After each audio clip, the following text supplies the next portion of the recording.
Cherry, the new Tom Holland movie directed by the Russo Brothers, is Full Metal Jacket meets Requiem for a Dream, but it might not be that good.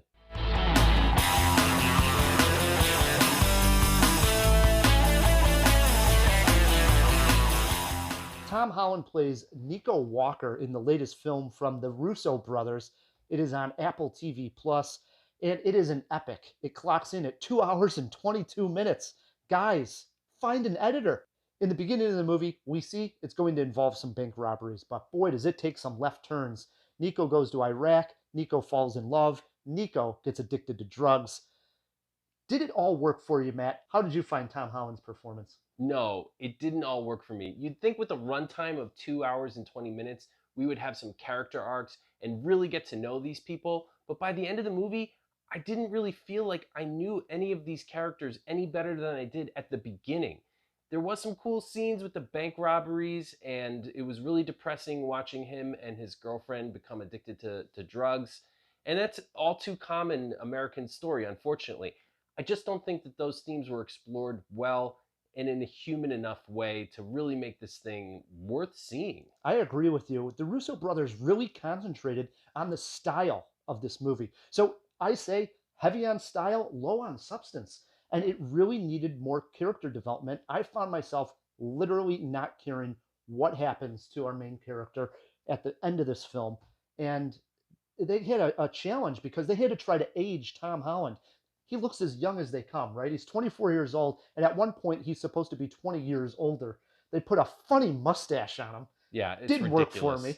And they tried to put some crow's feet on his eyes, and we're supposed to believe that Tom Holland's in his 40s. Didn't work. Too long of a stretch a time for Tom Holland to play. But I will say his performance really, really good, and I'm glad to see him take on more adult themes than he was in the Spider-Man movies, for instance. Yeah, it is kind of weird and jarring in the beginning watching Tom Holland, who's such a wholesome character as Peter Parker, play this like foul-mouthed junkie. It took me a while to catch up with that in my mind. But, after that kind of fades away, I agree. He put in a great performance. The acting in this movie is not the problem with it. And I just think it was that the writing couldn't match up with the pace of the film, unfortunately.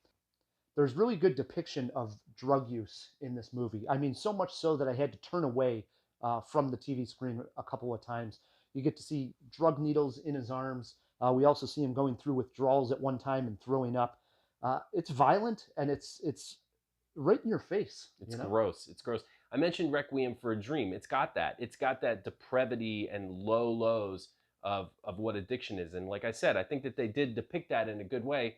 But at the end, I don't think it kind of drove itself home like Requiem does, where it's just total despair. There's less of that in this movie. I mean, it's Russo Brothers. I think they kind of go for the happy endings. How did you think the bank robbery scenes were? They live up to the potential that they had there? No, this isn't exactly like a heist film. There's some bank robberies. They're very quick. They seem way too easy, and he gets away with it for way too long. Based on a novel I have not read yet, so the movie did make me want to read the book, so I'll say that. I think this would have been great in a television series format. It's a very long movie at 2 hours and 20 minutes. Boy, if this was a series, say like a 6-part limited series on Amazon, I think that's the sweet spot for this. I know. I don't know why they didn't do this. This is all the rage right now. They could have broken this up, did a whole season of him meeting the girl of his dreams, a whole season of him in basic training, a whole season of him in Iraq, and then comes the season with the drugs, and then a season in prison. This could have been like an epic multi-season television show that we were all talking about for years. Instead, it's just kind of a movie that's going to come. I think it's going to turn a few heads because of the names involved. But at the end of the day, I don't know if it's going to live up to those two parents I mentioned at the beginning. It is not going to be in that camp. Right. If you have Apple TV Plus, I guess it's worth a spin, but I wouldn't recommend getting Apple TV just for this movie. Put it that way. For me, this is like 1.5 Jaws, maybe 2 Jaw movie tops. How about you? Middle of the road, 2 Jaw movie for me. Right in the middle, 2 out of 4. That just about wraps up our thoughts on Cherry. Yeah, indeed. What did you guys think? Let us know. Leave a comment down below. And while you're at it, please click subscribe. It helps us out tremendously. Until next week, I'm Ryan the Movie Guy. I'm Matt K. And keep on jawing about the movies.